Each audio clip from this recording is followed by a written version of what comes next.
History may not remember you kindly for what you've done. In fact, it may not remember you at all. Those were the words that turned a Texas hearing room upside down. Seconds later, Isaiah Martin, a young rising Democrat, was dragged out, handcuffed, and arrested on live camera for speaking the truth. But that wasn't the end of the story. Not even close. Within hours, the charges disappeared, and Isaiah, he came back. Not just to clear his name, but to confront the very people who tried to silence him, face to face. What happened next ignited a political firestorm, pulled in millions of viewers, and exposed the raw, unfiltered truth about what's really happening in Texas and in America. This isn't just about one man. This is about power, suppression, and what happens when one voice refuses to be silenced. Let's dive into the story that the Republican-led committee tried to bury and how it backfired in the most viral way possible. Isaiah Martin isn't your typical politician, and that's exactly why people are paying attention. At just 27 years old, he's already made a name for himself as one of the most vocal and unapologetically bold progressives in Texas.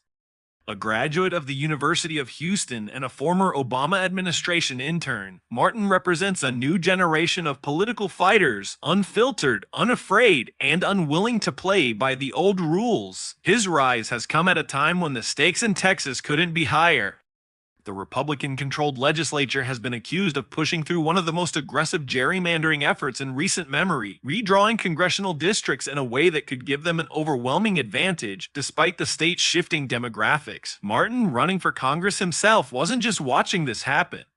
He was in the room, scheduled to testify, when he decided that sitting quietly wasn't an option, and what he did next would explode into one of the most talked about moments in American politics this year.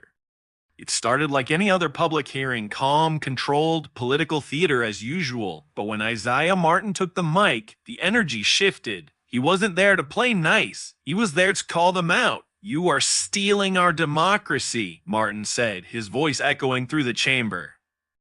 "You don't represent the people, you represent yourselves." Republican lawmakers on the panel visibly tensed. Some looked down, others leaned back, arms crossed, waiting for him to back off. He didn't. He laid into the committee for gutting minority representation through redistricting. He called the new maps a weapon, designed to erase Black and Latino voices from Congress. And then came the line that stopped the room cold, Dawn. "If Dr. King were alive to see what you're doing today, he'd be ashamed of this state and every single one of you." The chairman slammed his gavel. Staff moved in, and within seconds, Martin was arrested on the spot, escorted out in handcuffs as cameras rolled. It was shocking, but what happened after? That's where things got really explosive. The footage of Isaiah Martin being dragged out in cuffs hit social media within minutes, and the reaction, instant. Some conservative voices praised the arrest, calling it necessary decorum enforcement, but the public outrage erupted. Within hours, hashtags like #FreeIsaiahMartin and #Texas Silencing Voices were trending nationwide. Celebrities, activists, and even sitting members of Congress demanded answers. But here's where things got strange by the end of the day. All charges were quietly dropped. No explanation, no press conference, no apology.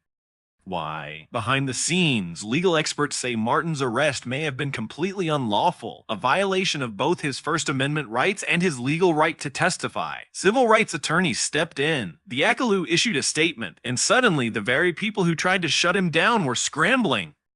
Isaiah wasn't just a protester, he was a registered congressional candidate scheduled to testify. Removing him, that wasn't just political, it was personal. And just when Texas Republicans thought the story would die quietly, Isaiah came back, louder, sharper, and with the full weight of public opinion behind him.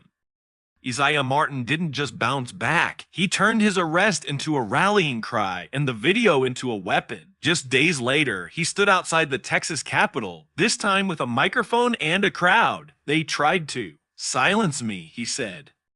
But they forgot one thing. We've got the mic now. That moment, raw, defiant, and captured in crisp. HD exploded across. TikTok, Instagram, and X clips racked up millions of views in hours. One comment read, "This is Gen Z politics. They're not ready." But it wasn't just views, it was momentum. His campaign donations tripled overnight. Young voters flooded his DMs asking how to volunteer. Even national outlets like CNN and MSNBC covered the story. And suddenly, Isaiah Martin wasn't just a candidate, he was a symbol. A symbol of a new generation that won't sit quietly, a generation that's done asking politely and ready to fight back. Isaiah Martin's story isn't just about one man. It's about a political shift that's already underway. For years, young voters were told to wait their turn, to play it safe, to not rock the boat. But Isaiah, he flipped the script, and now others are following. Across the country, Genza candidates are stepping up, speaking out, and refusing to be ignored. They're not bound by party traditions or old-school strategies. They're digital natives, media-savvy, and unafraid of confrontation. And if the Isaiah Martin moment proved anything, it's this: trying to silence this generation only makes them louder. Texas Republicans may have wanted to make an example out of him, but instead, they created a movement. As we move into the 2025 election cycle, Martin's name will be one to watch, not just because of his boldness, but because he represents the kind of fearless, relentless energy that could reshape the Democratic Party from the ground up. This wasn't just a protest, it was a preview.